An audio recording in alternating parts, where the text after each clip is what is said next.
एक समय में हमारी दुनिया में डायनासोर का राज था। वे चलते थे जहां हम चल रहे हैं।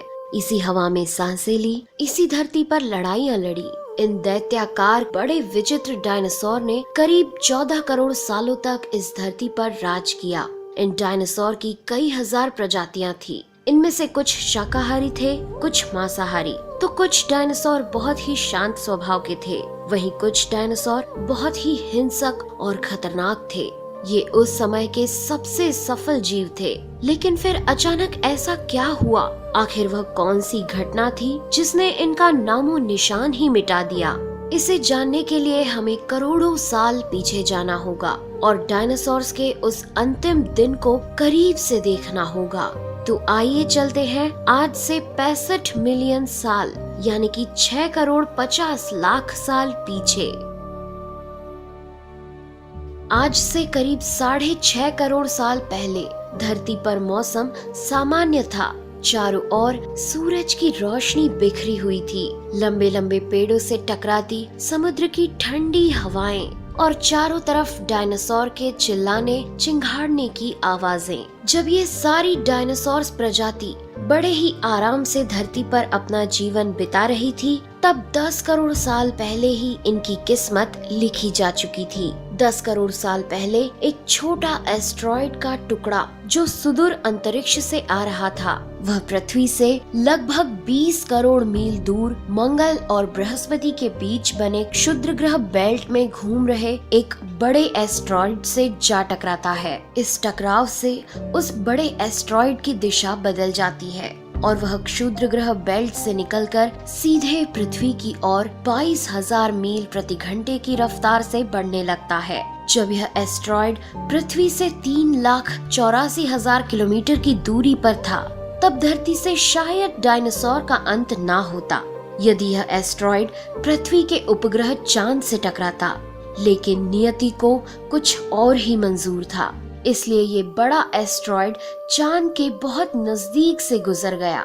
40 किलोमीटर के व्यास वाला 2 ट्रिलियन मेट्रिक टन का ये एस्ट्रॉइड प्रत्येक सेकंड के साथ साथ धरती के करीब बढ़ता जा रहा था। ये एस्ट्रॉइड जब पृथ्वी के वातावरण के संपर्क में आया तो इसकी रफ्तार एकाएक 70,000 किलोमीटर प्रति घंटा हो गई। पृथ्वी के वायुमंडल में घुसते ही घर्षण की वजह से ये एक भयानक आग के गोले में बदल गया। ये इतनी रफ्तार से धरती की ओर बढ़ रहा था कि सिर्फ 4 मिनट में इसने अटलांटिक ओशियन को पार कर लिया। इसकी चमक इतनी अधिक थी कि धरती पर टकराने से पहले ही हजारों जीव आग के इस दहकते गोले को देखकर पूरी तरह अंधे हो चुके थे।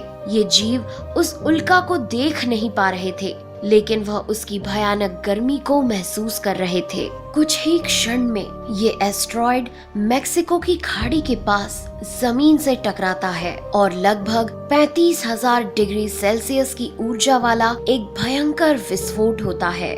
इस टकराव का विस्फोट लगभग 10 हाइड्रोजन बम के विस्फोट के बराबर था। ये विस्फोट इतना शक्तिशाली था कि इसके टकराते ही धरती की लाखों टन धातु अंतरिक्ष में चली गई। टकराव वाली जगह पर 180 किलोमीटर चौड़ा और 20 किलोमीटर गहरा गड्ढा बन गया। विस्फोट के कारण इस गड्ढे का सारा मेटल और पत्थर आसमान में धूल के बड़े बादल में बदल गए। 16 मिनट 40 सेकंड बाद जमीनी टकराव की वजह से धरती के अंदर चारों ओर 11.1 तीव्रता की भूकंपीय तरंगे उठने लगी।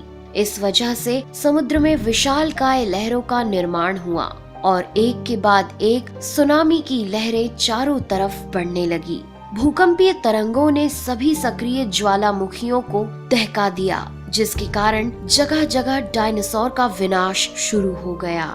धरती के महाविनाश की प्रक्रिया आरंभ हो चुकी थी। इस भयानक विस्फोट में रेडिएशन की मात्रा इतनी बढ़ गई कि इसके 800 किलोमीटर के दायरे में आने वाले सभी जीव जलकर पूरी तरह राख के ढेर में बदल गए थे। इस महाविनाश में उड़ने वाले डायनासोर इन जमीनी खतरों से तो बच निकले, लेकिन ये तो महाप्रलय की बस शुरुआत मात्र थी। विस्फोट की वजह से जो लाखों टन मेटल, पत्थर और धूल अंतरिक्ष में गया था, वह ग्रेविटेशनल पुल के कारण ठीक 40 मिनट बाद आग के गोले के रूप में पूरी धरती पर बरसने लगे।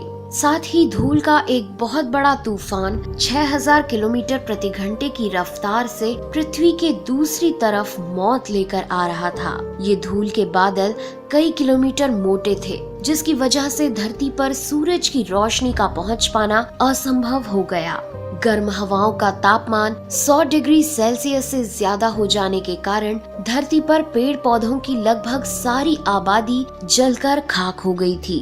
विस्फोट के 90 मिनट बाद धरती का तापमान 200 डिग्री सेल्सियस तक बढ़ गया। इसकी वजह से जो डायनासोर विस्फोट के इलाके से कोसों मील दूर थे, वे भी इस गर्मी से बच नहीं पाए।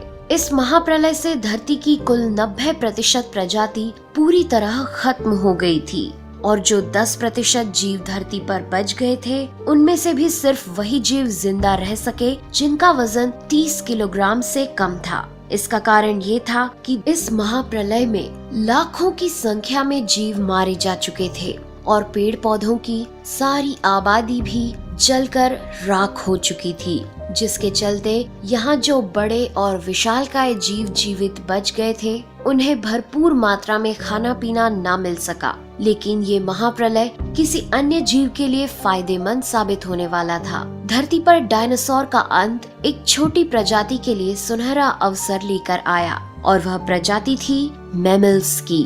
मैमल्स क्या थे, कैसे बच गए महाप्रलय से, डायनासोर के अंत के बाद इंसान कैसे और कहां से आए, ये जानेंगे हम अगले एपिसोड में। यदि आप चाहते हैं कि हम अगला वीडियो जल्द से जल्द बनाएं, तो इस वीडियो पर 2000 लाइक्स जरूर दीजिए और हमारे चैनल को सब्सक्राइब कर हमारा सपोर्ट जरूर करिए। यदि आप नए हैं तो इस चैनल पर हमारे बाकी वीडियो भी जरूर विजिट करें। साथ ही सब्सक्राइब कर नोटिफिकेशन बेल आइकन को भी जरूर दबाएं। मिलते हैं अगले एपिसोड में, तब तक के लिए नेहा आगरकर को दे इजाजत। नमस्कार।